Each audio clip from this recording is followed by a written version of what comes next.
Gift સિટીમાં જ્યારથી દારૂના નિયમ હળવા કરવામાં આવ્યા છે, ગુજરાતમાં ફરી એકવાર દારૂબંધી પર જબરજસ્ત રાજકારણ ગરમાયું છે અને એમાં એક વધારે ઉફાણું દીનુ મામાના નિવેદનથી આવ્યો છે। બરોડા ડેરીના ચેરમેન દીનુ મામાના આકરા બોલ સામે આવ્યા છે। એમનું કહેવું છે કે એક કાર્યક્રમમાં 80% નશેડીઓ બેઠા છે।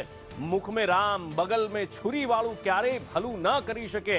દારૂ મળતો જ બંધ થાય તો કામ થાય। એટલે જો પરોક્ષ રીતે આ નિવેદનને જોવામાં આવે તો ક્યાંક દીનુ મામા એ તો નથી કહી રહ્યા ને કે ગુજરાતમાં બેફામ દારૂ મળે છે। પહેલા સાંભળો શું કહ્યું એમણે।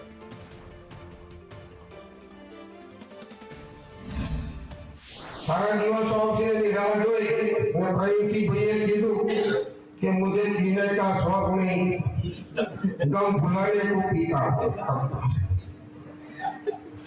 ये ठीक है, प्रमाणे बात बरोबर, पर मजबूत बंद થઈ જાય તો કોણ ફાયદો ના થાય। એ દારૂબંધી માટે ઋષિઓ મુનિઓ સંતો અમને જ્ઞાન વક્ષલ સ્વામી બહુ મોટું જ્ઞાન આપી ગયા। પતંગ બેઠેલા 80% વ્યસની હતા। શું થયું? એટલે મુખના રામના બગલમાં છોરી વાળા ક્યારેય કોઈ